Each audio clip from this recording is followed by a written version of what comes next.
للہ الذی زین النبیین بحبیبہ المصطفیٰ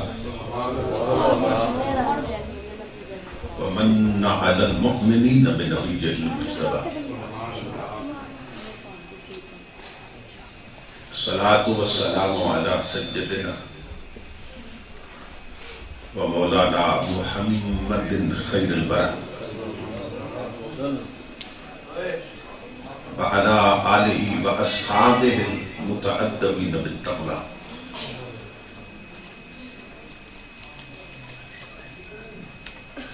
اما بعد فاعوذ باللہ السمیع العلیم من الشیطان اللعین الرجیم. بسم اللہ الرحمن الرحیم. وَأَمَّا بِنِعْمَةِ رَبِّكَ فَحَدِّثْ. صدق اللہ مولانا العظیم. ان اللہ وملائکتہ یصلون علی النبی یا ایھا الذین آمنوا صلوا علیہ وسلموا تسلیما.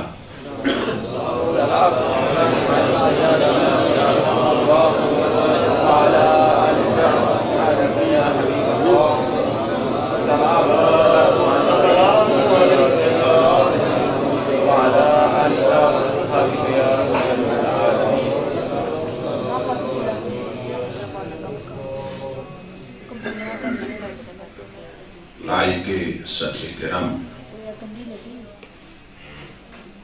صدر مجلس محترم المقام شیخ طریقت حضرت قبلہ پیر سید ذوالفقار علی شاہ صاحب دامت برکاتہ العالیہ،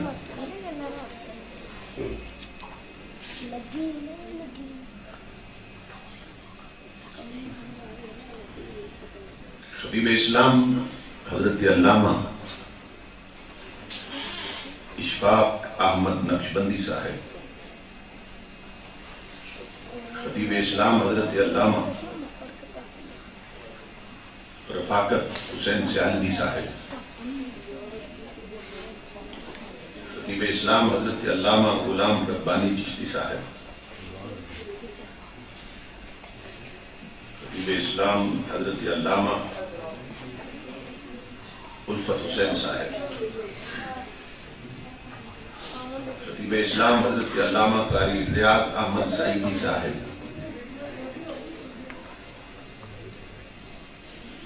خطیب اسلام حضرت علامہ قاری غلام سرور نقشبندی صاحب، برادر عزیز خطیب اسلام حضرت علامہ قاری محمد سعید چشتی صاحب، محترم میاں محمد یونس صاحب، برادر عزیز محترم ڈاکٹر کاشف حسین صاحب اور دیگر معزز مشائخ علماء کرام اور محترم حاضرین و سامعین، اللہ رب العزت کا لاکھ لاکھ شکر ہے کہ جس نے اپنی توفیق خاص سے آپ کو اور مجھے اپنی پاک بارگاہ میں حاضری کا شرف عطا کیا اور اپنا اور اپنے محبوب مکرم صلی اللہ تعالی علیہ وآلہ وسلم کا ذکر پاک اور پیغام عظیم سننے اور سنانے کی توفیق عطا فرمائی. اس عظیم الشان اور کثیر البرکات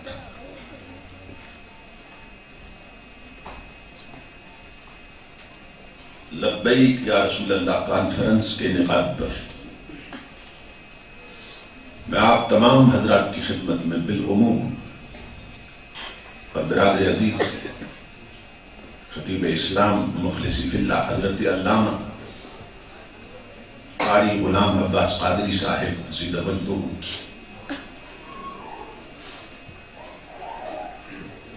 محترم کیپٹن علی یونس بخش صاحب،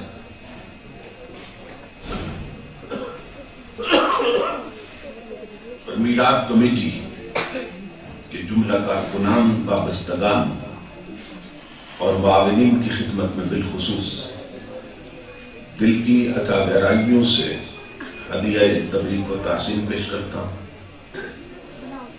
اور دعا کرتا ہوں کہ اللہ رب العزت دوستوں کی اس محنت کو اور ہم سب کی حاضری کو اپنی پاک بارگاہ میں قبول و منظور فرمائے۔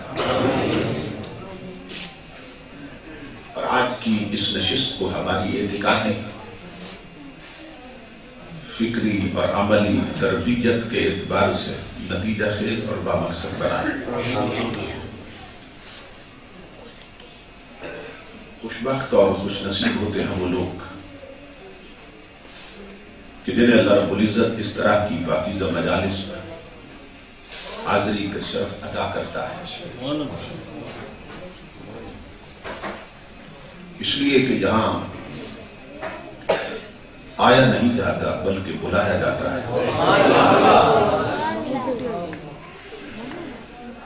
کچھ کا آنا اور کچھ کا نہ آنا اس بات کی دلیل ہے جو آئے ہوئے ہیں وہ بلائے ہوئے ہیں۔ آپ حضرات اگر اپنے ارد گرد کے ماحول کا جائزہ لیں، اپنے اڑوس پڑوس میں نگاہ دوڑائیں، تو آپ کو اپنی ذات سے بڑھ کے زیادہ حسین لوگ بھی نظر آئیں گے، زیادہ امیر لوگ بھی نظر آئیں گے، زیادہ شہیر لوگ بھی نظر آئیں گے،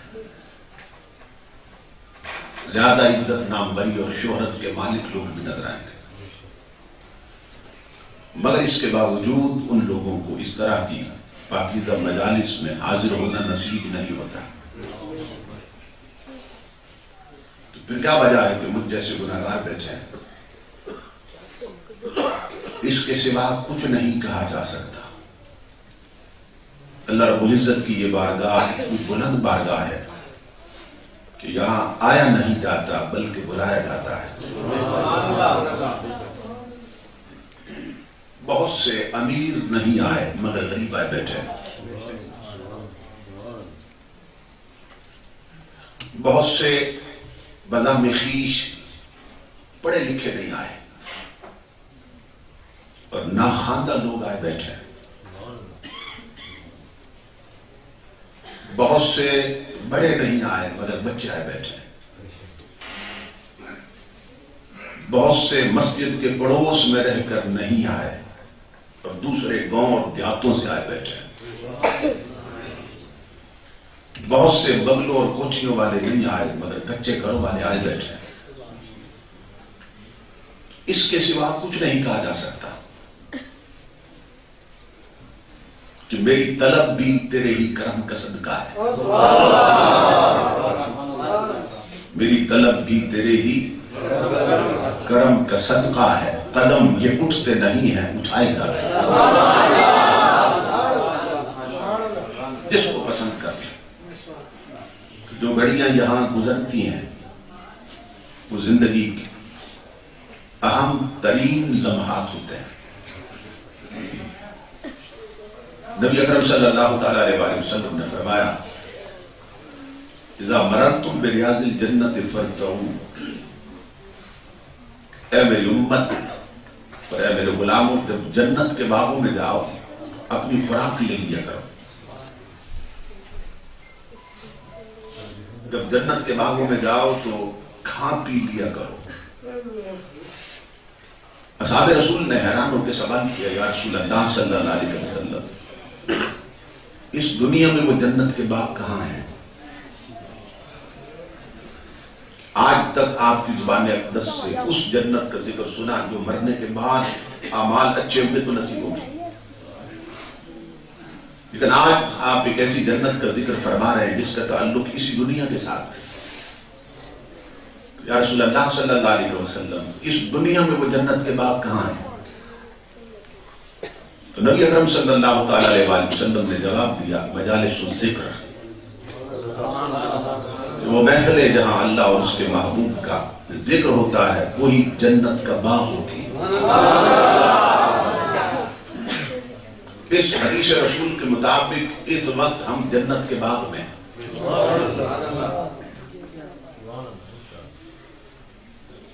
اور یہ دوہری جنت ہے جہاں ہم بیٹھے ہیں.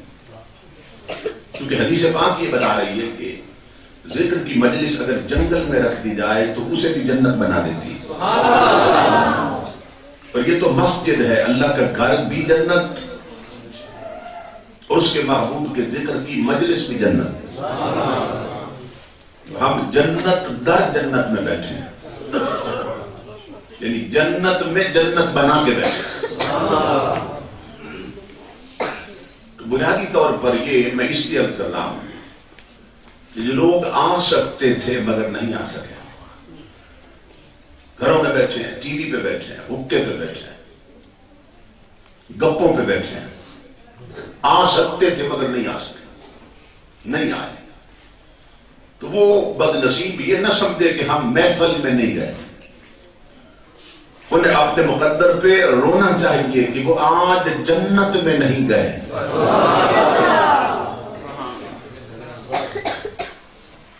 یہ تو آنکھ بند ہوگی تو معلوم ہو جائے گا کہ یہاں جو وقت گزرتا ہے اس کی قیمت کیا ہے. کیونکہ یہ ساری چیزیں ان کا تعلق ہی ایمان بالغیب کے ساتھ. اللہ دکھاتا نہیں ہے. یہ جنت ہے جس میں ہم بیٹھے ہیں. جب حضور نے فرما دیا تو کوئی شک رہ گیا نہیں. جس پیغمبر کے فرمانے پر ہم نے بن دیکھا خدا مان لیا. حضور ہی نے تو بتایا تھا تو خدا مان لیا، دیکھا نہیں ہے تو اس کے فرمان پر بن دیکھی جنت نہیں مانیں گے. مانتے ہیں کہ جنت میں بیٹھے مگر نظر نہیں آ رہی. کیوں؟ اللہ فرماتا ہے میں اگر دکھا دوں تو جو نہیں آئے وہ بھی دوڑتے آئیں گے.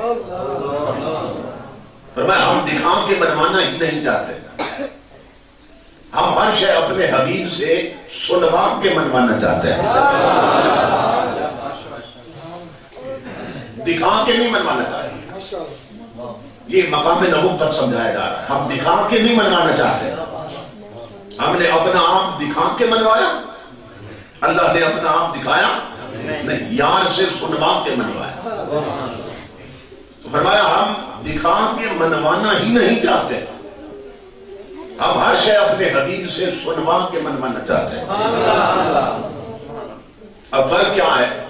فرق یہ ہے کہ اگر تم نے دیکھ کے مانا تو وسیلہ آنکھیں بنے گی، اگر دیکھ کے مانا تو ماننے کا وسیلہ تمہاری آنکھیں بنے گی، اور اگر سن کے مانا تو وسیلہ میرا رسول بنے گا. فرمایا میں ہر شے اپنے حبیب کے وسیلے سے منوانا چاہتا ہوں. جو نہیں آئے وہ آج جنت میں نہیں آئے. بدنصیبی دیکھیے. اب دلوں کے غلاف بڑھتے جا رہے ہیں. پہلے کہیں مجلس ہوتی، محفل ہوتی تو لوگ کئی میل پیدل چل کے جایا کرتے تھے. اتنا ذوق اور شوق ہوتا تھا. قافلوں کی شکل میں ٹولیاں روانہ ہوتی. اور اب یہ ہے کہ بعض بدبخت لوگ اسی محلے میں رہ کر آقا کے ذکر کی مجلس میں نہیں آتے. کیوں؟ دلوں پہ زنگ چڑھ گئے، دل میلے ہو گئے، دلوں کو کدورت نے کھا لیا. دل اندھیرے میں چلے گئے، تاریکی میں چلے گئے کہ محفلیں اب اجڑتی جا رہی. یہ تو پرانے وقتوں کے کچھ لوگ ہیں، جیسے کیپٹن یونس صاحب ہیں، حضرت قبلہ شاہ صاحب ہیں، پرانے بزرگ. وہ اپنی نسلوں کو کچھ کھینچ کے لا رہے تھے، یا ان کی حسن تربیت کا نتیجہ کہ بچے دین کی طرف مائل ہیں. جب معاشرے میں یہ بزرگ بھی نہ رہے امام الانبیاء کے غلام، پھر نئی نسل کا رخ مسجدوں کی طرف کون کرے گا، مدرسوں کی طرف کون کرے گا، دین اور شریعت کی طرف کون کرے گا. بچے کالجوں میں یونیورسٹیوں میں جو کچھ پڑھ رہے ہیں اس سے وہ لبرل بن رہے ہیں، اس سے وہ سیکولر بن رہے ہیں، اس سے وہ ملحد اور بے دین بن رہے ہیں۔ دین سمٹ کر ان محفلوں میں محدود ہو گیا۔ اسلام اگر نظر آتا ہے تو یا مسجد میں یا مجلس میں یا مدرسے میں، اور کہیں اسلام نظر ہی نہیں آتا۔ نبی اکرم صلی اللہ تعالی علیہ وآلہ وسلم نے فرمایا تھا سیاتی علی الناس زمان، میری امت پہ ایک وقت آنے والا ہے۔ آقا نے خبر دی لا یبقى من الاسلام الا اسمه ولا یبقى من القرآن الا رسمه، اسلام کا صرف نام رہ جائے گا، جس سے پوچھو گے کہے گا مسلمان ہوں، مگر اس کی زندگی میں اسلام نظر نہیں آئے گا۔ اور میرے آقا نے فرمایا قرآن کی صرف رسم رہ جائے گی، کہ قرآن رسماً پڑھا جائے گا، شرعاً نہیں پڑھا جائے گا۔ رسماً کیسے؟ کوئی مر جائے تو گھر میں ختم ہونا ہے، ورنہ نہیں ہونا۔ گھر میں مصیبت اترے تو کلمے کا لکھ نکلوانا، ورنہ کلمہ یاد ہی نہیں آئے گا۔ کیونکہ خوشیوں میں نہ رب یاد رہتا نہ رسول یاد رہتا۔ یہی صورتحال بن چکی ہے۔ کوئی گھر میں کوئی فوت ہو جائے تو پھر ختم قرآن کروا لیتے، کوئی مصیبت آ جائے پھر کلمے کا لکھ نکلوا لیتے، پھر سورہ یاسین پڑھوا لیتے۔ لیکن قرآن یاد آتا ہے، کلمہ یاد آتا ہے جب گھر میں کوئی مصیبت ہو۔ راحتوں میں اور خوشیوں میں نہ قرآن یاد آتا نہ کلمہ یاد آتا۔ امام الانبیاء نے یہ ساری خبریں دی تھی۔ تو ہر سال غفلت بڑھتی جا رہی ہے، بے حیائی بڑھتی جا رہی ہے، دین سے دوری بڑھتی جا رہی ہے۔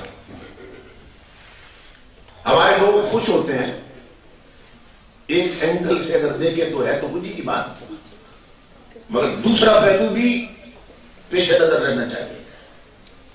یہ تو ایک آسپیکٹ دیکھ رہا، ہم نے ایک آسپیکٹ دیکھا، ایک پہلو پہ نظر، کیا کہ ہر سال میلاد کے جھنڈے بڑھتے جا رہے ہیں، میلاد کا ڈرامہ بڑھتا جا رہا ہے، میلاد کے بینر بڑھتے جا رہے ہیں، مگر یہ ایک پہلو ہے۔ دوسرا پہلو دیکھو کہ اگر ہر سال میلاد کے جھنڈے اگر بڑھتے جا رہے ہیں تو ادھر ہر سال ہماری بہو بیٹیوں کے فیشن بھی بڑھتے جا رہے ہیں۔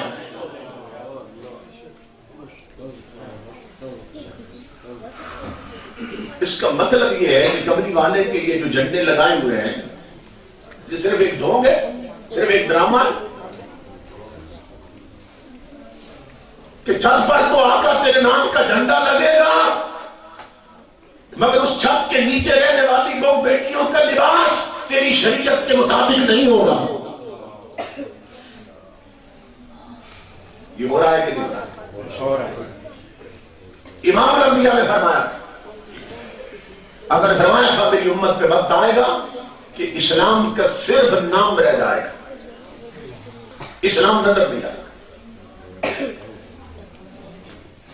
جیسے ہمارے دارالحکومت کا نام ہے اسلام آباد، نام کیا ہے؟ اسلام آباد، اور ہر بے غیرتی کا فیشن وہاں سے نکلتا ہے۔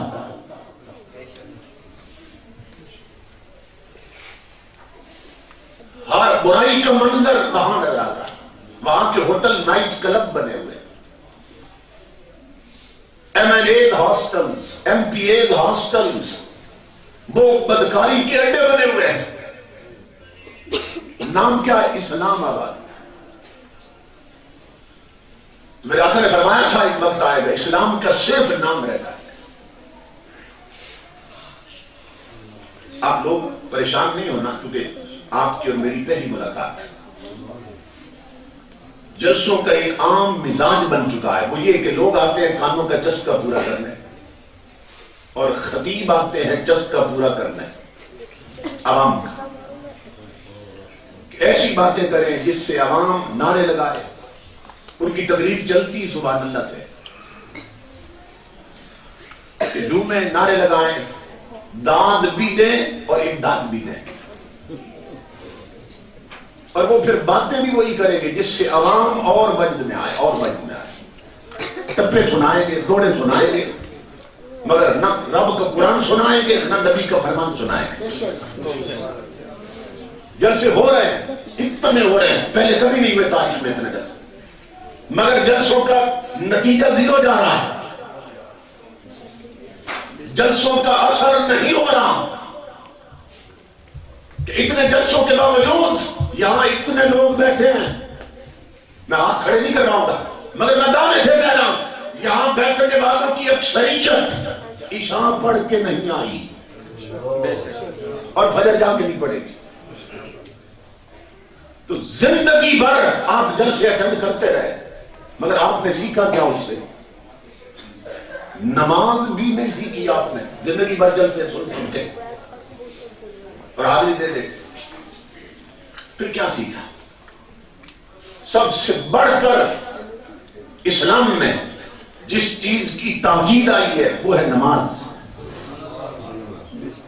آپ اپنے نوکر کو ایک بار کوئی بات کہیں نا بھئی یوں کر، وہ نہ کرے تو دوسری بار آپ کہنا بھی گوارا نہیں کرتے، آپ فوراً اسے کہہ دیتے ہیں بڑا نمک حرام ہے، میرے ٹکڑوں پہ پلتا اور میری نہیں مانتا۔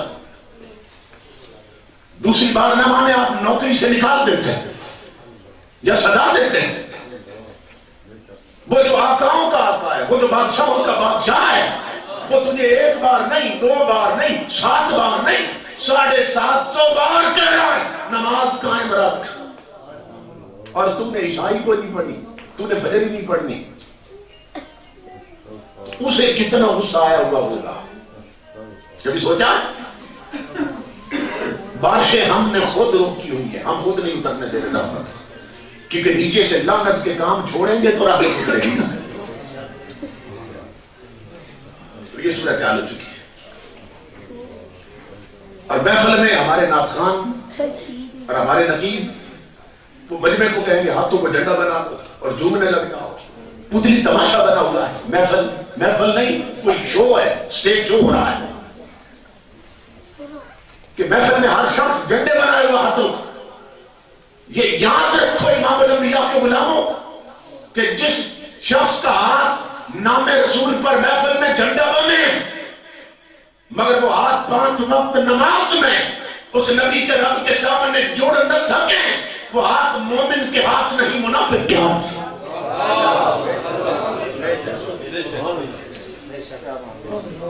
مجلس میں پیغمبر کا ذکر سن کر جس بدبخت کا سر تو جھومے ہیں مگر 5 وقت اس نبی کے رب کے سامنے سجدے میں وہ سر جھک نہ سکے، وہ مومن کا سر نہیں، وہ منافق کا سر ہے۔ مگر ہمیں یہ حقیقتیں بتاتا کوئی نہیں، یہ حقیقتیں بیان ہی کوئی کرتا۔ جو یہاں آتے ہیں نا وہ یہ دیکھتے رہتے ہیں قوم کا ذوق کیا ہے، کس چیز میں ذوق ہے، بس جس چیز کا ذوق ہے اسی میں قوم کو لگائے رکھیں گے، اللہ رسول کا پیغام ہی نہیں پہنچائے گا۔ سر محفل وہ خوابوں کے محل تعبیر کرتے ہیں، سر محفل زمین و آسمان کے کلابے ملا دے، سر محفل وہ خوابوں کے محل تعمیر کرتے ہیں، علاج غم نہیں کرتے، فقط تقریر کرتے ہیں۔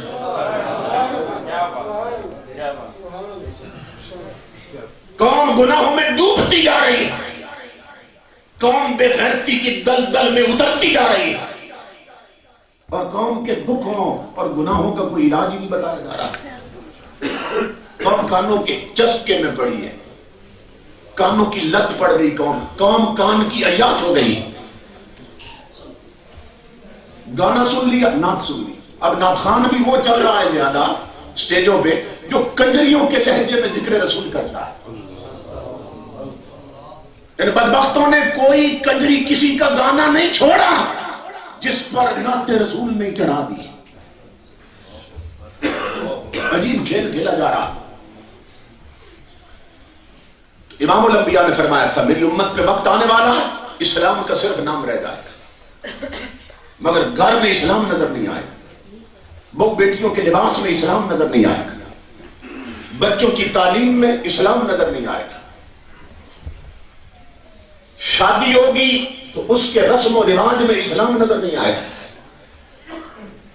بازار دیکھو گے تو اسلام نظر نہیں آئے گا. کچہریاں اور عدالتیں دیکھو گے تو اسلام نظر نہیں آئے گا. عدالتیں اور تخت دیکھو گے تو اسلام نظر نہیں آئے گا. اسمبلی اور چینل دیکھو گے تو میرے آقا نے فرمایا اسلام نظر نہیں آئے گا. مگر جس سے پوچھو گے کہے گا میں مسلمان ہوں. یہاں جتنے لوگ بیٹھے ہیں سب مسلمان ہیں. گھروں میں جو عورتیں بیٹھی ہیں سب مسلمان ہیں. بازار میں دکانوں پہ جو ہوتے ہیں سب مسلمان ہیں. شادی کس کے گھر میں ہو رہی ہے؟ مسلمانوں کے گھر میں. پاکستان کس کا ملک ہے؟ مسلمانوں کا ملک ہے. عدالتوں میں کون ہے؟ کچہریوں میں کون ہے؟ جج کون؟ وکیل کون؟ سب مسلمان ہیں. اسمبلیوں میں کون بیٹھے ہیں؟ سب مسلمان ہیں. اس ملک کے تخت پر کون آتے رہے؟ کافر بیٹھے؟ سب مسلمان. ایوب خان کون تھا؟ مسلمان. ضیاء الحق کون تھا؟ مسلمان. پھر بے نظیر کون تھی؟ مسلمان. نواز شریف کون؟ مسلمان. جنرل مشرف کون؟ مسلمان. زرداری کون؟ مسلمان. سب مسلمان. سوال یہ ہے کہ جب گھر کی چار دیواری سے لے کر اسمبلی ہال تک اور فٹ پاتھ سے لے کر ملک کے تخت تک سارے مسلمان بیٹھے ہیں تو ہر جگہ کملی والے کا اسلام نظر کیوں نہیں آتا؟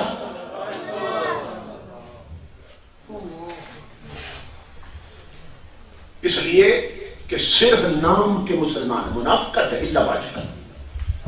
جو آقا نے 15 صدیاں پہلے خبر دی تھی میری امت پہ وقت آئے گا اسلام کا صرف نام رہ جائے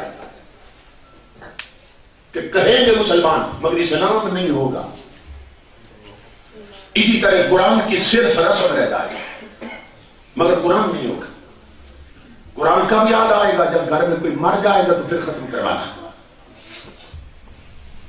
یا کوئی نہیں مر رہا اور جان نہیں نکل رہی حافظ کو بلاؤ تو سورہ یاسین پڑھوا دو تاکہ ٹھیک طریقے سے مر جائے. بس قرآن کی ایک رسم رہ جائے گی. رسم رہ جائے گی. اور آپ اسی دور میں ہیں. اسی دور میں قرآن کی صرف رسم رہ گئے. نبی اکرم صلی اللہ تعالی علیہ وسلم نے فرمایا ایک حدیث میں 72 علامتیں حضور نے بیان کی کہ میری امت میں یہ برائیاں پھیل جائے گی اور پھر یہ عذاب آئیں گے. عذاب آئیں گے. مختلف قسم کے عذاب حضور نے بیان کی. 72 علامت. اور اس میں 3 علامتیں حضور نے یہ بھی بتائی. وَغُلِّيَتِ الْمَصَاحِفِ وَصُوِّرَتِ الْمَسَاجِدِ وَطُوِّلَتِ الْمَنَائِرِ. امام الانبیاء نے فرمایا میری امت پہ وقت آئے گا کہ ہر گھر میں قرآن سجا ہوا رکھا جائے گا. ہر گھر میں قرآن بہت سجا ہوا ہوگا. اوپر ویلوٹ کا غلاف ہوگا. مخمل کا غلاف ہوگا. زرق برق کپڑوں کا غلاف ہوگا قرآن کی. اور بڑے بڑے قیمتی اور مہنگے قرآن اب گھروں میں دیکھیے شائننگ پیپر اور لکھا ہوا ایسے جیسے سونے کے پانی سے لکھا سنہرے قرآن. اور ایک سے ایک مہنگا قرآن پرنٹ ہو کے بازار میں بک رہا. 15 صدیاں پہلے جب قرآن چمڑے پہ لکھا جا رہا, کھجور کے پتوں پہ لکھا جا رہا, ہرن کی جلی پہ لکھا جا رہا, پتھروں پہ لکھا جا رہا, اس وقت میرا نبی خبر دے رہا کہ میری امت میں ایک وقت آئے گا ہر گھر میں قرآن سجا ہوا پڑا ہوگا الماری میں مگر پڑھنے والا کوئی نہیں ہوگا. کوئی گھر ہے جس میں قرآن نہ ہو؟ آج جو بندہ جتنا امیر ہے نا اپنی بیٹی کو رخصتی کے وقت اتنا مہنگا قرآن خرید کے دیتا رخصتی کے وقت.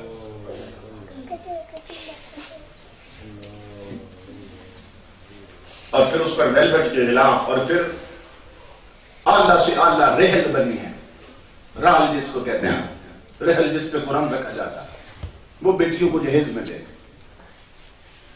مگر ساتھ ٹی وی بھی دے, ساتھ VCR بھی دے, ساتھ DVD بھی دے. اب ٹی وی سے بھی بات آگے نہیں, اب LCD دے. بے حیائی کا ہر سامان بیٹی کو دیا جائے. اس میں قرآن بھی دیا, بے حیائی کا ہر سامان بھی دیا تاکہ اپنے گھر میں اسے پھر جا کے نا ٹی وی خریدنے کی ضرورت نہ پڑے, DVD کی ضرورت نہ پڑے, LCDs نہ لینی پڑے. بے حیائی کا پورا سامان بیٹی کو دیا. اور وہ جو اپنا گھر سجاتی ہے اور وہاں جا کے سامان کھول کے لگا دیتی ہے، ٹی وی ٹیبل پہ، قرآن الماری میں، ٹی وی ٹیبل پہ اور قرآن الماری میں. وہ بدبخت بچیاں وہ پابندی کے ساتھ روزانہ ٹی وی دیکھتی ہیں مگر قرآن نہیں پڑھتی. یہ آپ جائزہ لیں، اپنی برادری میں دیکھیں، اپنے محلے میں دیکھیں، وہ ہر وقت ٹی وی دیکھے گی مگر قرآن نہیں پڑھے گی. حالانکہ ماں باپ نے تو دونوں چیزیں جہیز میں دی تھی نا، ٹی وی بھی دیا تھا اور قرآن بھی، مگر ٹی وی دیکھ رہی ہے، قرآن نہیں پڑھ رہی. کیوں؟ اس لیے کہ جن کے آنگن میں پلی تھی، جن کے گھر میں جوان ہوئی تھی، جنہوں نے اس کی پرورش کی تھی، جس ماں نے اپنا دودھ پلایا تھا، جس باپ کے سائے میں پلی تھی، اور بد نصیبوں میں اسے ٹی وی دیکھنے کی عادت تو ڈالی تھی، قرآن پڑھنے کی ماں نے عادت ہی نہیں بنائی تھی.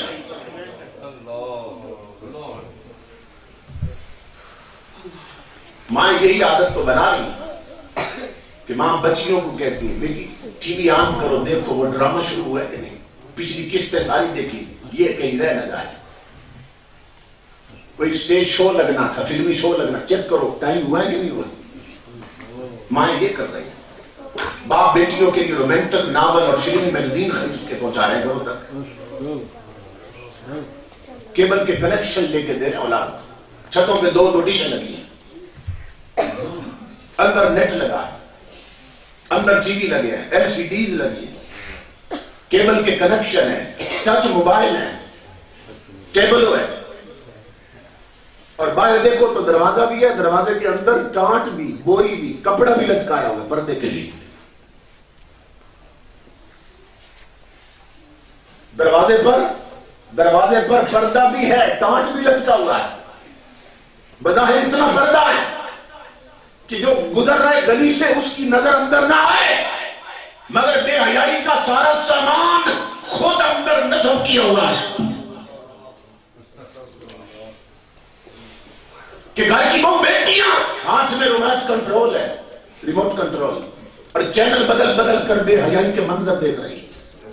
دل چاہتا ہے تو گانے سنتی ہے، دل چاہتا ہے تو فلمیں دیکھتی ہے، دل چاہتا ہے تو کجریوں کے ڈانس دیکھتی ہے. یہ گھروں میں ہو رہا ہے کہ نہیں ہو رہا؟ تو میرے آقا نے فرمایا تھا ایک وقت آئے گا میری امت پر اسلام کا صرف نام رہ جائے گا، اسلام نظر نہیں آئے گا. اب میلاد کے بینر دیکھیے، بینر 10 گز کپڑے کے بینر سڑکوں میں لگا دیا ہم نے. اوپر لکھا ہے خوشی آمنہ کے لال کے تجریب لانے. 10 گز کپڑے کا بینر، اور اس سے بھی بڑے بڑے لگے،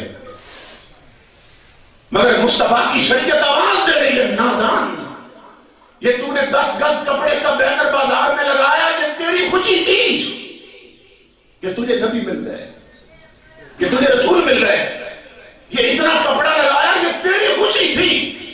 اگر گھر سے بیٹی کو نکالتے وقت 2 گز کپڑے کا پردہ کروا دیتا تو یہ نبی کی خوشی تھی.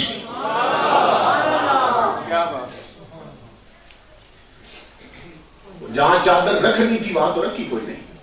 جس نے پردہ کروانا تھا اسے تو کپڑے کے بغیر نکال دیا گھر سے، اور وہ میک اپ کر کے سرخی پاؤڈر لگا کے بازار میں نکلی.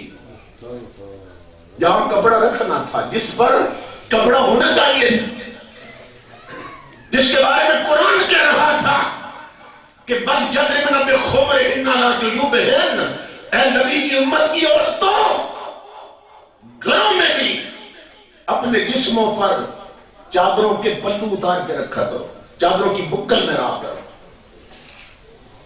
اور جن کو قرآن کہہ رہا تھا وَلَا يَضْرِبْنَ بِأَرْجُلِهِنَّ لِيُعْلَمَ مَا يُخْفِينَ مِنْ زِينَتِهِنَّ، کہ اے نبی کی امت کی عورتوں اگر گھروں سے نکلو، گلیوں میں جاؤ، بازاروں مجبوراً نکلو، تو چلتے ہوئے اپنے پاؤں بھی اس زور سے زمین پہ مت دھرو. یہ قرآن پڑھ رہا ہوں کہ عورتوں چلتے ہوئے اس زور سے زمین پہ پاؤں بھی مت رکھو کہ تمہاری چوڑیوں کی جھنکار بھی غیر محرم کے کانوں میں جائے، اور اپنے جسم کو چھلکا کے مت چلو. کہ تمہاری زینت کے پوشیدہ مقام ظاہر ہو جائیں، اسلام اس کی بھی اجازت نہیں دے رہا۔ اور وہ میک اپ کر کے، جس کو چال میں بھی اسلام کہتا ہے بے حیائی نہ ہو، وہ میک اپ کر کے بازار میں دکانداروں سے ہیلو ہائی کر رہی، ان کے سامنے بیٹھی بن سور کے۔ امام الانبیاء نے کیا فرمایا تھا؟ میرے آقا نے فرمایا تھا لعن اللہ الناظر والمنظور الیہ۔ حدیثیں سنتے جائیں، حدیثیں سنتے جائیں، ایک ایک ارشاد اپنے نبی کا سنیے۔ یہ میں سیف البلوغ نہیں پڑھ رہا ہوں، یہ تمہیں تمہارے نبی کی حدیثیں سنا رہا ہوں۔ امام الانبیاء نے فرمایا لعن اللہ الناظر والمنظور الیہ، جو عورت شریعت کے پردے کے بغیر گھر سے نکلتی ہے اس پر واپس پلٹ کے آنے تک رب کی لعنتیں اترتی رہتی، اور جتنے لوگ اسے دیکھتے ہیں بری نظر کے ساتھ، دیکھنے والوں پر بھی رب کی لعنتیں اترتی رہتی ہیں۔ اب اپنے بازار دیکھیے اور عورتوں کے اطوار دیکھیے، اور دیکھیے کہ پھر کتنی لعنتیں سمیٹ کے گھر آتی ہیں۔ ہے کسی کو شرم، کسی کو حیا؟ یہ جو پڑھے لکھے ہیں نا بعض خامند، کیونکہ شریعت کی تعلیم ہے نہیں ان کے پاس، انہوں نے صرف انگریزی پڑھی ہوئی ہے، انگلش میڈیم سکولوں میں پڑھا، یہ صرف دنیاوی تعلیم ہے۔ وہ خود بیگم کو کہتے ہیں بیگم تنخواہ ملی ہے، پیسے آ گئے کہیں سے، چلو تجھے شاپنگ کروائیں، تیار ہو جاؤ۔ اور بیگم کیسے تیار ہوتی ہے؟ نئے کپڑے پہن رہی، بال سنوار رہی، آنکھوں میں سرمے لگا رہی ہے، ہونٹوں پہ سرخی لگا رہی، اور اس بے غیرت کو یہ خیال ہی نہیں آ رہا بھئی بیوی تو میری تھی، اس نے بننا سورنا تو میرے لیے تھا، اور میرے سامنے تو نہ آنکھوں میں سرما تھا نہ ہونٹوں میں سرخی تھی، اور ہاتھوں سے پیاز کی بو آ رہی تھی، لہسن کی بو آ رہی تھی۔ جس کے لیے سورنا تھا اس کے لیے تو صبر ہی نہیں۔ یہ سرخی پاؤڈر لگا کے بازار کس کو دکھانے جا رہی ہے؟ بے حس ہو گئے، خامد بھی بے حس ہو گئے، بے غیرت ہو گئے۔ انگریز کی دی ہوئی تعلیم نے ہماری غیرت ختم کر دی۔ علامہ اقبال نے کہا تھا تیرا وجود سراپا تجلی افرنگ، کہ تو وہاں کے عمارت گروں کی ہے تعمیر۔ اقبال کہتا ہے اپنی بیوی کو بے پردہ بنا سوار کر بازار میں پھرانے والے بے غیرت آفیسر، انگریزی پڑھنے والے، تیرے جسم سے مدینہ نظر نہیں آتا، لندن کیوں نظر آتا ہے؟ کہا اس لیے کہ تیرے جسم کی تشکیل ہی انگریز کے ماحول میں ہوئی ہے۔ نعرہ تکبیر، نعرہ رسالت، نعرہ رسالت۔ اقبال کہتا ہے تیرے جسم کی تشکیل ہی انگریز کے ماحول میں ہوئی ہے۔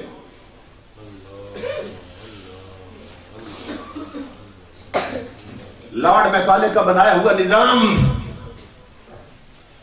جو سکولوں میں رائج ہے، جو کالجوں میں رائج، جو یونیورسٹیوں میں رائج، لارڈ میکالے جو چھوڑ گیا تھا ایجوکیشنل سسٹم، اس کو مزید پکا کیا جا رہا ہے اس دور میں۔ اور اس نے اس وقت کہا تھا جب وہ لندن پہنچا تو ساتھیوں نے اس سے پوچھا کہ تو وہاں کیا کر کے آیا؟ تو لارڈ میکالے کہنے لگا کہ میں مسلمانوں پر، بر صغیر کے لوگوں پر ایک ایسا نظام مسلط کر تعلیم کا، اس نے کہا کہ میں دعوے سے کہتا ہوں کہ اس نظام تعلیم سے نکلنے والے مسلمانوں کے بچے جو اس تعلیم کو حاصل کریں گے، یہ لارڈ میکالے کے میں لفظ سنانے لگا ہوں، کہنے لگا a generation may arise which will be Indian in birth and English in thought۔ اس نے کہا میرا نظام تعلیم ایسا ہے کہ اس سے نکلنے والے مسلمانوں کے بچے پیدا تو مسلمانوں کے گھروں میں ہوں گے مگر شکل و صورت اور اپنی فکر میں پورے انگریز ہو جائیں گے۔ ان کی شکلیں انگریزوں جیسی ہوں گی، ان کا لباس انگریزوں جیسا ہوگا، ان کا اٹھنا بیٹھنا انگریزوں جیسا ہوگا، ان کی چال ڈال انگریزوں جیسی ہوگی۔ آج دیکھ لو کالجوں سے نکلنے والے بچے، یونیورسٹیوں سے، وہ لباس ہی انگریز کا پہنتے ہیں، اور وہ لفظ بھی انگریز کے بولنے کی کوشش کرتا، سٹائل بھی انگریز کا بناتا، شکل و صورت بھی انگریزوں جیسی. تو یہ اس کا نظام تھا اور وہ دے کر گیا. اور ہمارے حرام خور حکمران جو یورپ اور امریکہ کے کتے بنے ہوئے ہیں اور جن کے منہ میں ان کے ٹکڑے ہیں، وہ بدبخت اپنے ان آقاؤں کے ٹکڑوں کو حلال کرنے کی کوشش کر رہے ہیں اور اپنے نبی کے ساتھ غداری کر رہے ہیں. میں نے پنجاب یونیورسٹی سے ماسٹر کی ڈگری لی ہے. وہاں سے ایز اے ریگولر اسٹوڈنٹ میں نے ایم اے کیا اور میرے لیکچرز وغیرہ ہوتے رہتے، کالجوں میں آگے پیچھے جاتا رہتا ہوں. تو امام الانبیاء کے غلام جنرل مشرف کے دور سے یہ پنجاب یونیورسٹی جو لاہور کی ہے، یہ بر اعظم ایشیا کی سب سے بڑی یونیورسٹی ہے. تو جنرل مشرف کے دور سے اس یونیورسٹی میں مسلمان بچیوں کے لیے ناچنے کی کلا سے شروع ہے. ناچنے کی، کہ مسلمانوں کی بیٹیوں کو نچیا بنایا جا رہا ہے، کنجری بنایا جا رہا ہے، ڈانس کرنا سکھایا جا رہا ہے.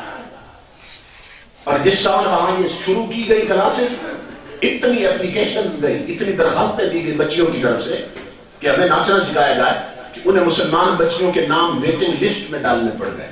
ابھی ویٹ کرو، انتظار کرو، ابھی آگے جگہ کوئی نہیں رہی. اتنی بچیاں، مسلمانوں کی بیٹیاں وہ ناچنا سیکھنا چاہتی ہیں. یہ مشرف کے دور میں ہوا. اور کیوں کر رہا تھا وہ ایسا؟ اس نے ڈیل دے دی. پہلے یہ تھا جوان لڑکا لڑکی کہیں بازار میں نظر آ جاتے نا پولیس کو، پارک میں نظر آ جاتے، کہیں ہوٹل پہ نظر آ جاتے، تو وہ چیک کرتے تھے اپنا نکاح نامہ دکھاؤ کہ تمہارا تعلق کیا آپس میں. جنرل مشرف نے اپنے دور میں وہ پابندی ختم کر دی تھی اور ہوٹل بدکاری کے اڈے بن گئے تھے. میرے پاس ہمارا راولپنڈی کا جنرل ہسپتال ہے، اس کے 2 ڈاکٹر جمعہ پڑھنے آتے تھے، M B B S doctor, یہ بھی ڈاکٹر صاحب بیٹھے. وہ مجھے بتانے لگے کہ ہسپتالوں کی صورتحال یہ ہو چکی ہے کہ ہسپتال ہمارے ڈاکٹروں کی اصطلاح میں مہذب چکلے بن گئے ہیں.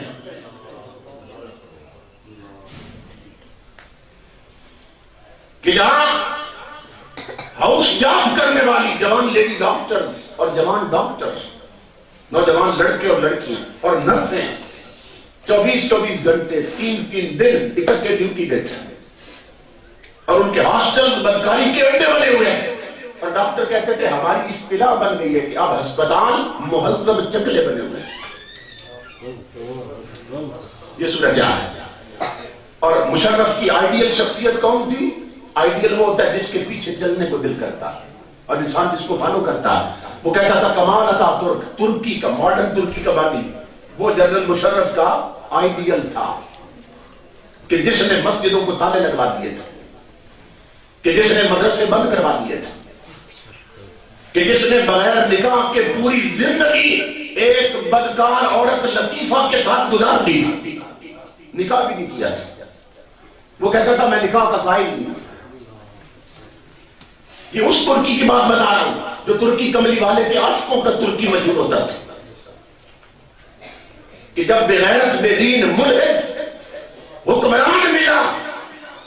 آج ترکی کی عورتیں جو کبھی کملی والے کے عاشقوں کا ملک ہوتا تھا، آج وہ یورپ کی طرح سکرٹ پہنتی ہیں، یعنی پینٹ بھی نہیں پہنتی، سکرٹ پہنتی ہیں، آدھی پنڈلیاں ننگی ہوتی ہیں اور گرمی بڑھ جائے تو پھر بنیان بھی اتار دیتی ہیں، نیچے صرف بریزیئر ہوتا ہے. یہ اس کی لگائے ہوئے پودا، اس کا سلسلہ یہ بنا تھا. اور امام الانبیاء کے غلام ہمارے حکمران بھی ملک کو دھیرے دھیرے اسی بے حیائی اور لادینیت کی دلدل میں اتارنا چاہتے ہیں، مگر یہ چیزیں کوئی نہیں بتا رہا. یہاں یہ ہوا اور 2 ہفتے پہلے کی بات ہے، سندھ اسمبلی میں بل پیش ہوا تھا. بل پیش ہوا، دیکھو مسلمانوں کا ملک اور بل پیش کون کر رہے ہیں؟ مسلمان. کیا کہ ملک میں قانون بنایا جائے کہ کوئی بھی شخص 18 سال کی عمر سے پہلے اپنے مسلمان ہونے کا اعلان نہیں کر سکتا.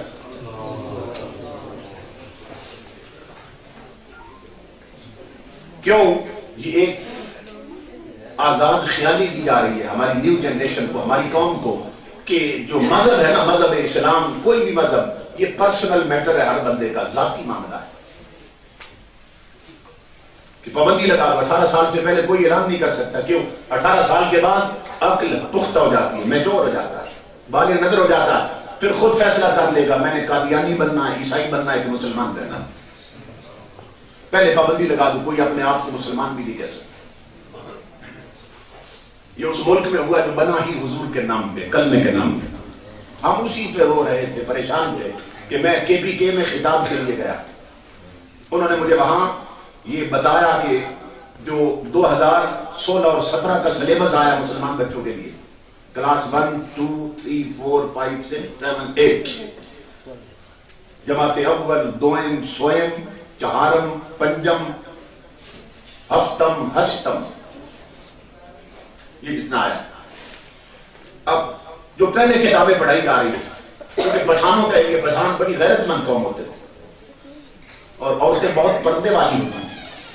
کہ میں جایا کرتا تھا پشاور کے چوک یادگار میں خطاب کے لیے، بازار سے گزرتے تو ہر عورت پردے میں ہوتی تھی. اسی طرح آپ میاں والی بازار میں چلے جائیں تو بہت کم عورتیں آپ کو نظر آئیں گی، اور جو بھی ہوگی برقعے میں ہوگی، پردے میں ہوگی. تو کچھ غیرت مند قوم ہے، اس طرح کا ایک سلسلہ چل رہا، مگر انہیں بے غیرت بنانے کے لیے اور ان کی زندگی سے غیرت نکالنے کے لیے اور انہیں بے دین بنانے کے لیے ان بدبختوں نے کیا کیا جو میں آپ کو بتانا چاہتا ہوں. اور پھر اس کے بعد میں بتاؤں گا اب ہماری ذمہ داری کیا بنتی ہے. جو جماعت اول کی اردو کی پہلی کتاب ہے، پہلی جماعت کی، اس میں مضمون تھا ہمارے پیارے نبی حضرت محمد صلی اللہ علیہ وسلم. یہ مضمون تھا. اس کے صفحہ نمبر 27 پر یہ جملہ تھا، حضور کا ذکر آ رہا تھا اوپر، اور آپ کے بارے میں یہ لکھا تھا کہ آپ کے بعد کوئی نبی نہیں آئے گا، ہمارے نبی آخری نبی ہے. اور یہ قرآن کا فیصلہ ہے، ولیکن رسول اللہ ہے وخاتم النبیین، کہ حضور آخری نبی ہے. ان بدبختوں نے جو نئے سلیبس کی کتابیں دی ہیں، کیونکہ سلیبس انہوں نے کس سے بنوایا؟ غیر مسلم ایجنسیوں سے بنوایا، کافر اور یہودیوں سے بنوایا. انہوں نے کیا کیا کہ انہوں نے یہ جملہ ہی نکال دیا کہ ہمارے نبی آخری نبی ہے، قادیانیوں کو خود کرنے کے لیے اور ان کا راستہ ہموار کرنے کے لیے.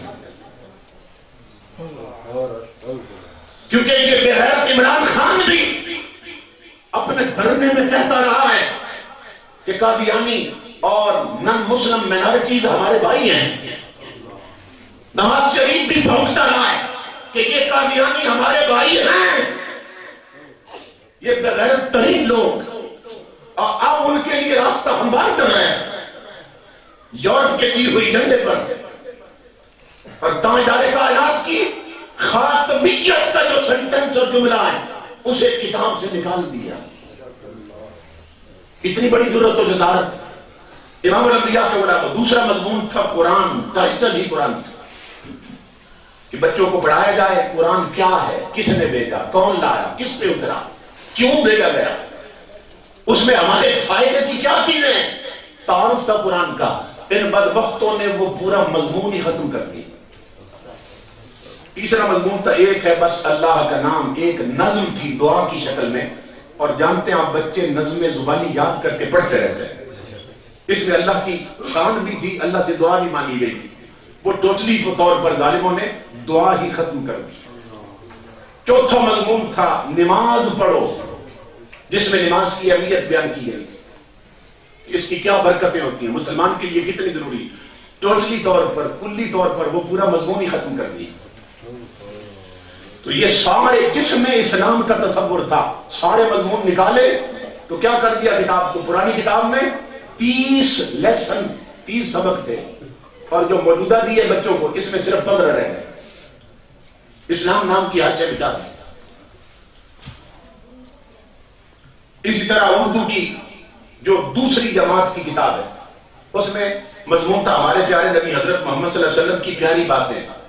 یہ مضمون نکال کر اس کی جگہ پہ بنیادی پیشے کا مضمون ڈال دیا. نائی موچی میراثی جو کچھ کر رہے ہیں ملک میں، بس ان کا ذکر کر دیا. اس نے کملی والے کا مضمون ہی نکال دیا. حضرت ابو بکر صدیق پر مضمون تھا، یار غار مصطفیٰ، وہ ہستی کے جن کے نام جبریل رب کا سلام لاتے تھے، ان کا مضمون نکال کر اس کی جگہ پہ مضمون کون سا ڈالا؟ کھیلوں کی اہمیت. اسی طرح تیسرا مضمون تھا ہمارے قائد اور پاکستان، اس کی جگہ ریل گاڑی کی کہانی ڈال دی. قائد اعظم کا بھی نکال دی. اندازہ کریں، جس نے ملک بنایا، جو پاکستان کا بانی ہے، وہ نکال کر ریل گاڑی کی کہانی ڈال دی. چوتھا مضمون تھا حج کا سفر. کتنا مبارک مضمون ہے حج کا سفر، کیا برکتیں ہیں وہاں، کیا کیا زیارتیں ہوتی، وہ سارا نکال کر اس کی جگہ نیمو کی کہانی ڈال دی. پھر دوسرا پانچواں مضمون تھا حضرت عمر فاروق رضی اللہ تعالیٰ عنہ، کہ جنہیں پڑھ کر ہی بچوں کے ایمان پہ جوانی آ جاتی تھی. ان کے اچیومنٹس، ان کے کارنامے نمایاں، ان کی زندگی ایسی ہے کہ سر ولیم میور انگریز مورخ نے لکھا تھا. یہ عمر وہ ہے کہ انگریز مورخ لکھ رہا ہے، سر ولیم میور، کہ if there was a second Umar in this world, Islam overcome all over the world. کہتا ہے مسلمانوں، اگر تمہیں ایک عمر اور مل جاتا تو پوری دنیا سے کفر کا خاتمہ ہو جاتا.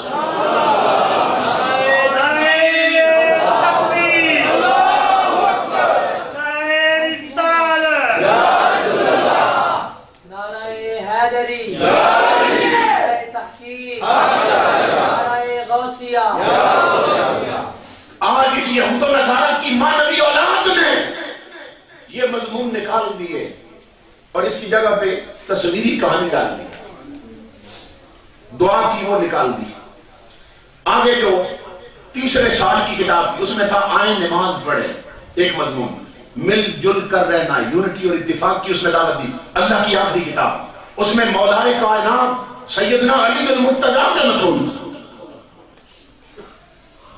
اتنی بڑی شخصیت کا مضمون کہ جن کے بارے میں آپ نے فرمایا تھا ذکر علی کی عبادت تو نہ، کہ علی کا ذکر کرنا بھی رب کی عبادت بنتی ہے.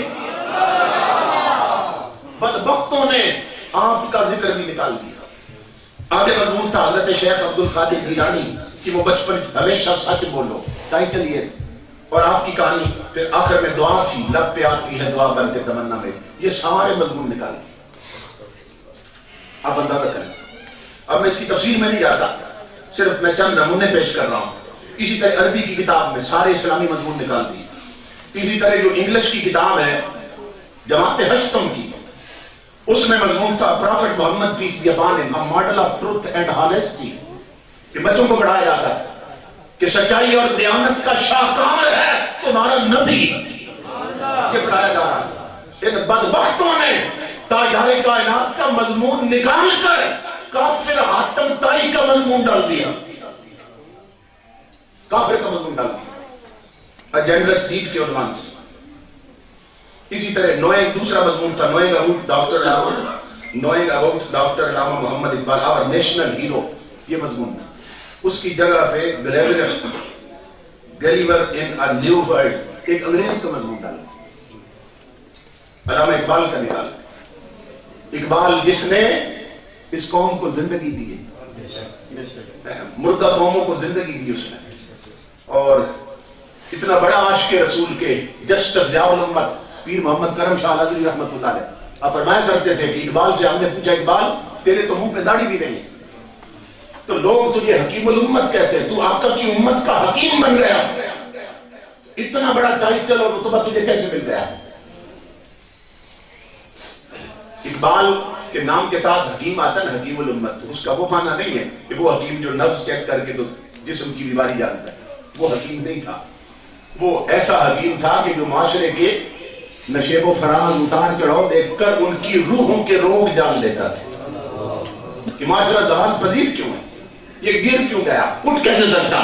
وہ حکیم تھی۔ تو امام الانبیاء کے غلاموں، پیچھا فرماتے جب ہم نے پوچھا اتنا بڑا ٹائٹل کیسے ملا کہ حضور کی امت اور روح کا تو حکیم بن گیا، قلب و باطن کا حکیم بن گیا۔ ایک بار رو پڑا، کہنے لگا اور تو عمل میں کوئی ایسا دامن نہیں، ایسی کوئی عبادت نہیں نظر آئی کہ جس کی طرف توجہ ہو کہ شاید اس کی خیرات ملی ہو۔ ہاں ایک عمل ہے، اس کی شاید مدینے سے بھیک مل گئی۔ یہ مصور پاکستان بتا رہا ہوں۔ اقبال کہنے لگا ایک عمل ہے، شاید مدینے سے اس کی مجھے خیرات ملی کہ میں آقا کی امت کا حکیم بن گیا۔ تو پوچھا کون سا وہ عمل ہے اور نیکی ہے؟ اقبال کہنے لگا اللہ کی عزت کی قسم میں نے 1 کروڑ بار ذات نبی پہ درود پڑھا ہے۔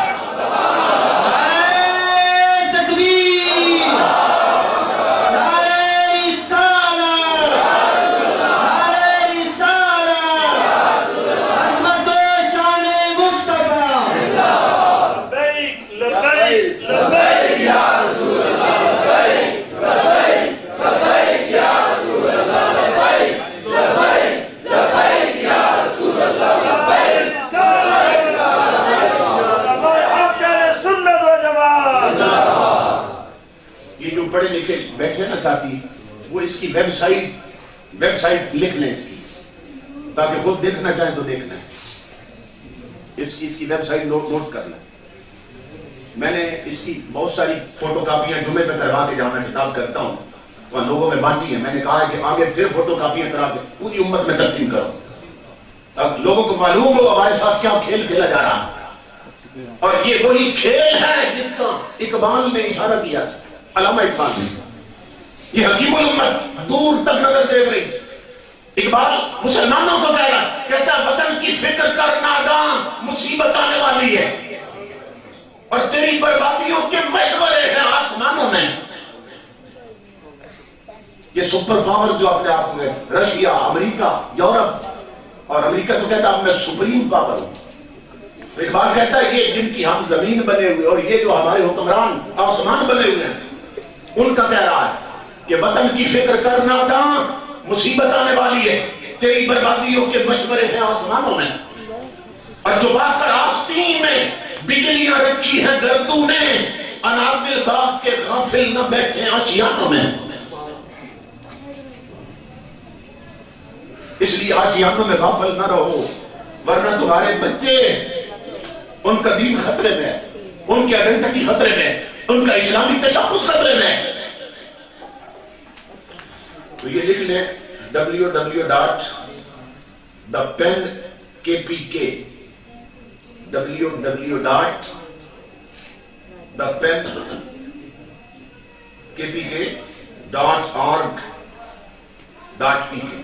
بس یہ آپ لکھیں۔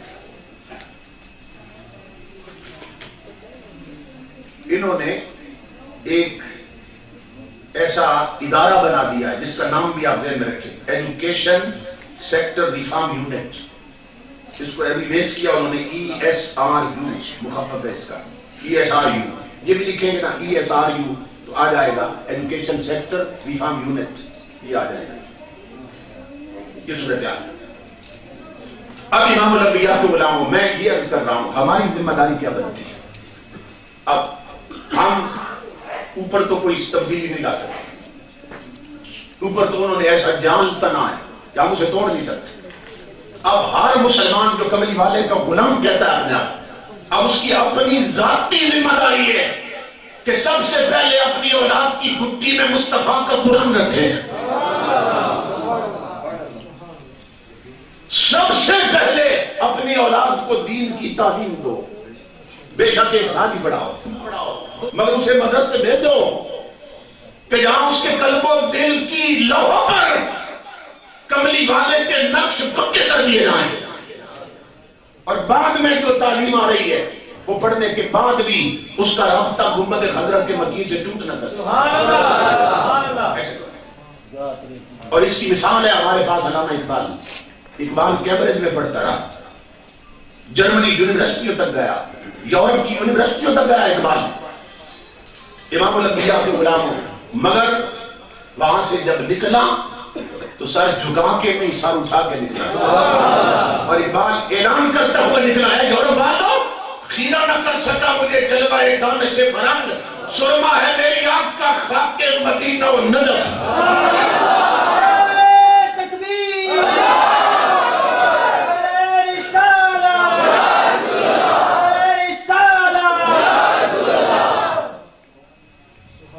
اقبال کہتا ہے یورپ والوں تمہارے پبوں اور کلبوں میں تمہاری بیٹیوں کے ننگے ناچتے ہوئے جسم بھی مجھے اپنی طرف مائل نہیں کر سکے، کیوں کہ بچپن میں ماں نے آنکھوں میں سرما ہی خاک کے مدینہ کا لگایا تھا۔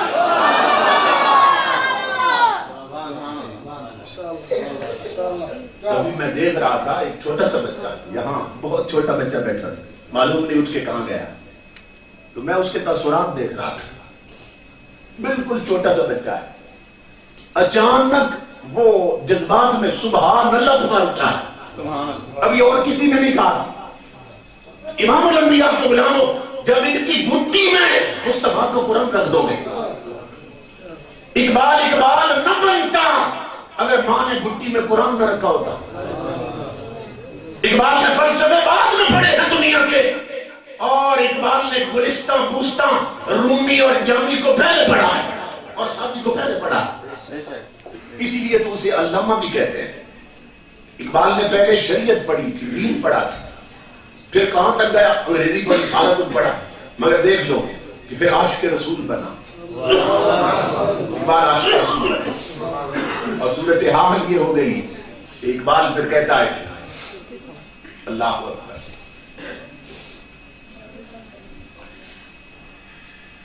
عجب ہلوز نہ داند رموز دی برنا زدیب بند حسین احمد کی چے بلہ جبیس سرود برسر ممبر کے ملت از وطنس کہ بے خبر دے مقام محمد عربیس۔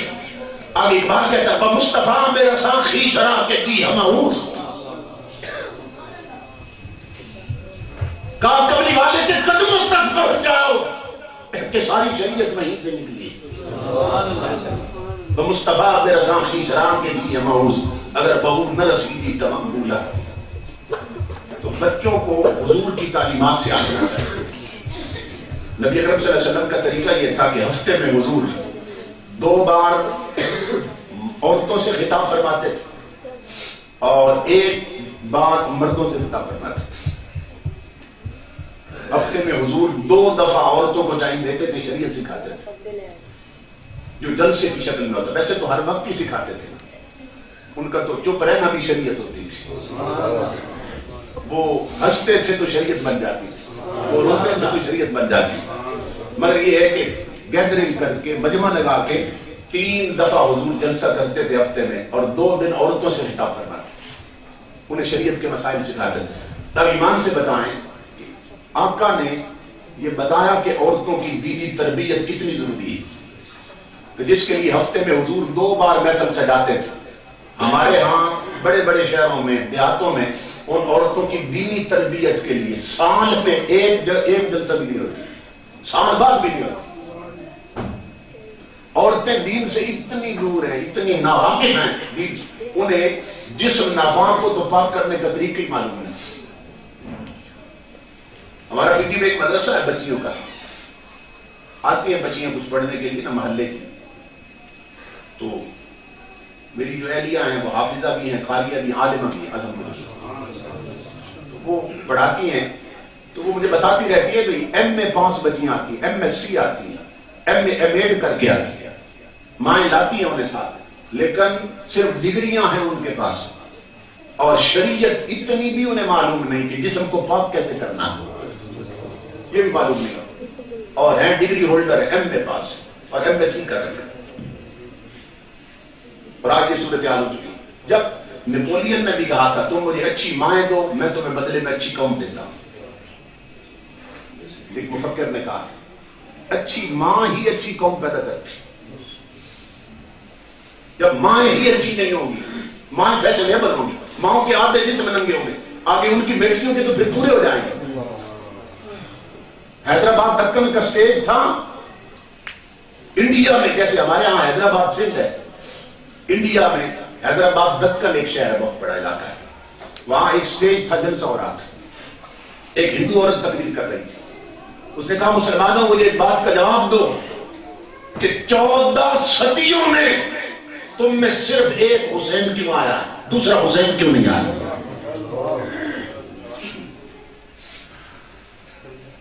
کوئی نہیں اٹھا، کیونکہ عورت خطاب کرے تو اگلی صفوں میں تو سارے جوان ہی ہوتے ہیں، جوانوں نے کیا جواب دینا؟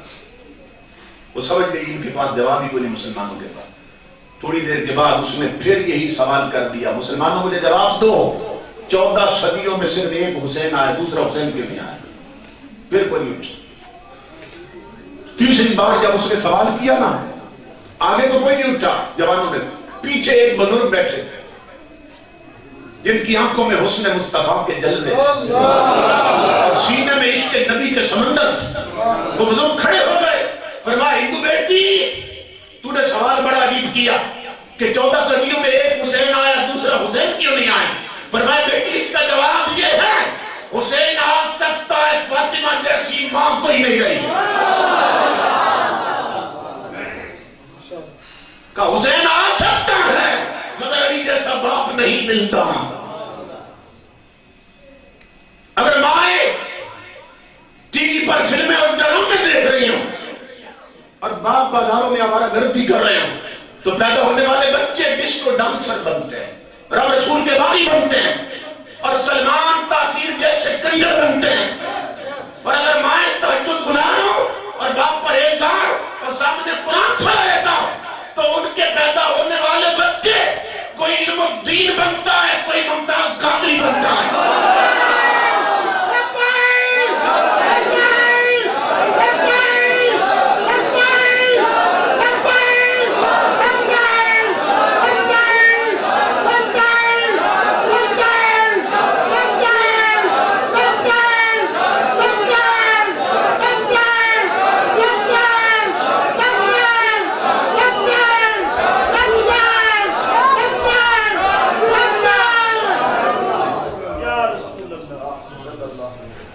کیونکہ یہ جانگ لگتی ہے ماں سے، یہ عشق نبی کی جانگ لگتی ہے باپ سے۔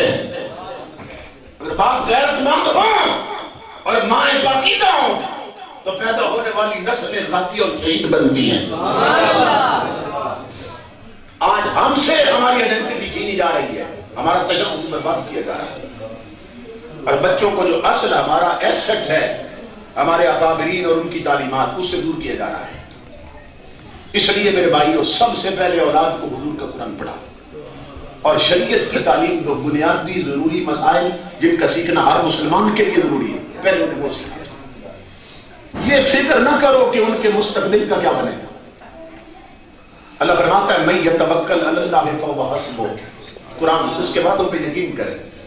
اللہ فرماتا ہے کہ مجھ پہ توکل کر لے، میں انہیں کافی ہو جاتی ہوں۔ کہا جو تیری ڈیوٹی ہے بندے تو کر، جو میرے ذمہ ہے وہ ہم کر کے دکھا سکتے۔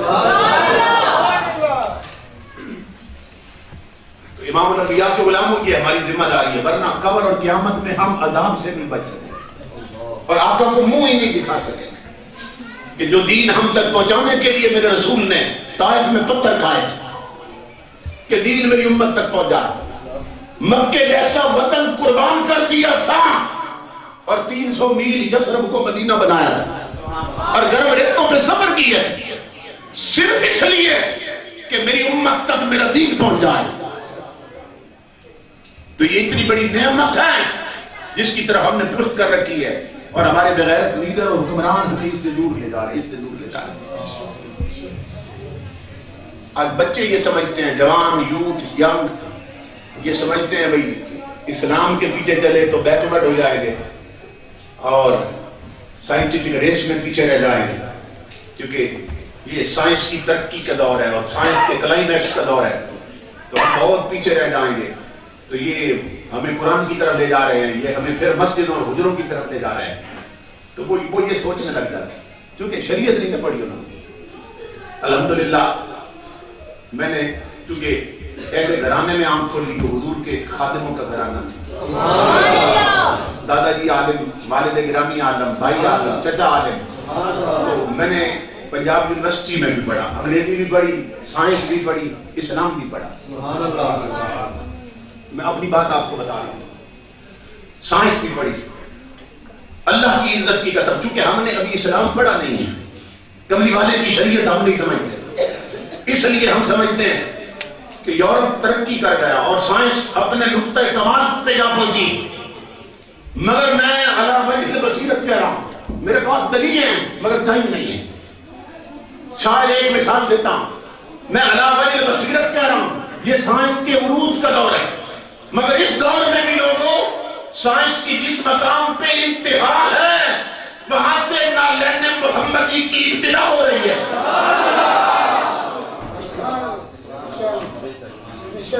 یاد رکھ، جہاں سائنس کی انتہا ہے اس دور میں بھی، وہاں سے تمہارے میرے نبی کے پاؤں کے جوڑوں، مبارک جوڑوں کی ابتدا ہو رہی ہے۔ اس میں کیا ہے؟ اللہ اکبر۔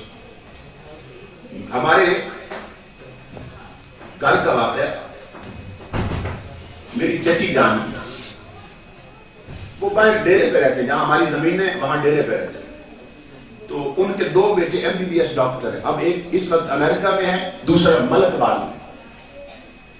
بیر شریف کی طرف جائیں، منڈی باؤ کی ملک بال وہاں پہ ڈاکٹر جی صاحب بالکل وہ فاتحہ ہے۔ ان کی والدہ کو کانٹا لگ گیا، کانٹا اتنا گہرا چلا گیا تھا کہ دونوں بیٹے جو ڈاکٹر تھے انہوں نے کہا کہ اب یہ آپریشن کے بغیر کانٹا نہیں نکل سکتا، اتنا گہرا ہو گیا کہ اب آپریشن کر کے نا کاٹیں گے ماس، جلد کاٹیں گے سکن تو یہ باہر نکلے گا۔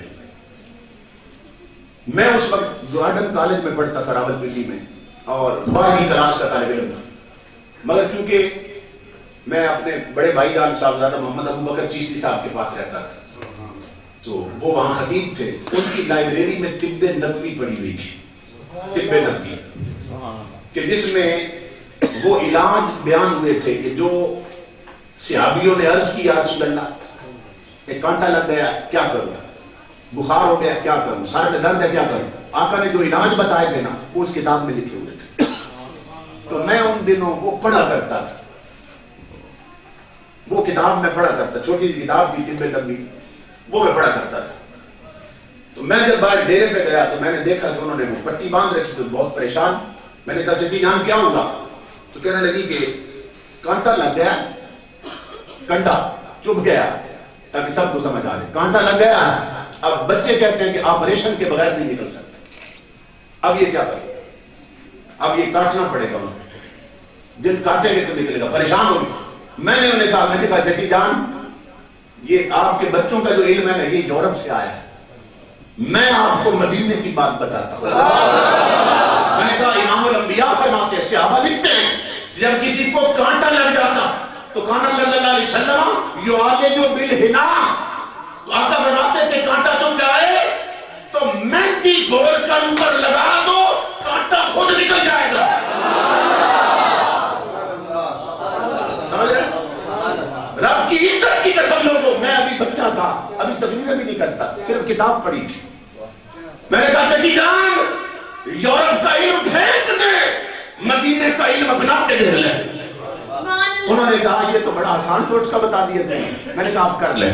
شام کو میں وہاں گیا، میں بتا کے آیا، صبح جب میں گیا نا دن کو وہاں تو پٹی کھل چکی تھی، اور مجھے چچی جان بتانے لگی بیٹا حیرت کی بات کہ جس کانٹے کو ڈاکٹر کہتے تھے کہ آپریشن کر کے نکلے گا، میں رات کو مہندی لگا کے سو گئی، گول کے اوپر لگا، کہتی اللہ کی عزت کی قسم صبح آنکھ کھلی تو نصف آدھا کانٹا خود باہر نکل چکا تھا۔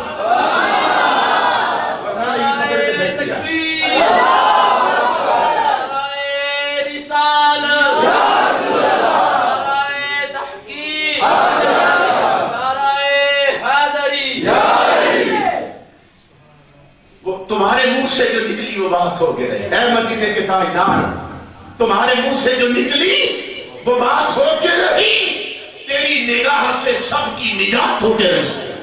کہا جو شب کو کہ دن ہے تو دن نکل آیا، کہا جو دن کو کہ شب ہے تو رات ہو کے رہی۔ ہمیں تاجدار کائنات کا رب نے امتی بنایا، ہمیں قرآن دیا، مصطفیٰ کی شریعت دی، تو میرے آقا کے غلاموں اپنے بچوں کی گٹی میں یہ پہلے رکھتے، پھر دیکھیے انشاءاللہ اجالے ہی اجالے زندگی میں برکتیں ہی برکتیں ہو جائیں۔ اللہ رب العزت میرے بھائیوں کو سلامت رکھے کہ جن کے سبب سے ہم یہاں جمع ہوئے اور مل بیٹھ کر ہم نے بھولا ہوا سبق دہرا دیا۔ محترم کیپٹن صاحب کو دیکھ کر میری بہت زیادہ خوشی ہوئی۔ ہمارے ایک شاہ صاحب جنہوں میرے پاس پڑھنے آتے تھے، آرمی میں تھے، تو جب ریٹائر ہو گئے نا تو پھر مجھے آگے بتایا میں آج ریٹائر ہو گیا ہوں، تو میں نے کہا آگے کیا ارادہ ہے، کاروبار کیا کریں گے؟ تو فرمانے لگے بھائی میں بندوں کی نوکری سے نکل آیا ہوں، اب میں اگلی زندگی اپنے رسول کی چاکری میں گزاروں اور رب کی چاکری میں گزاروں۔ تو ایک پورا سال زندگی کا کانٹے بدل گیا ان کا، تہجد گزار ہو گئے، ہر وقت فکر تلاوت قرآن، بس ایک سال ہی گزرا تھا کہ فوت ہو گئے۔ تو زندگی تو معلوم ہی نہیں کس وقت یہ اعتراض بن جائے اور ختم ہو جائے، تو یہ ہاتھوں سے نکلتی جا رہی ہے۔ اس لیے میرے بھائیوں پکے سچے نمازی بن جاؤ، گھر کا ماحول اسلامی بناؤ، بہو بیٹیوں کا لباس اسلامی بناؤ، انہیں شریعت کا پردہ کرنا سکھاؤ اور اپنے دین ایمان اور عقیدے کی فکر کرو۔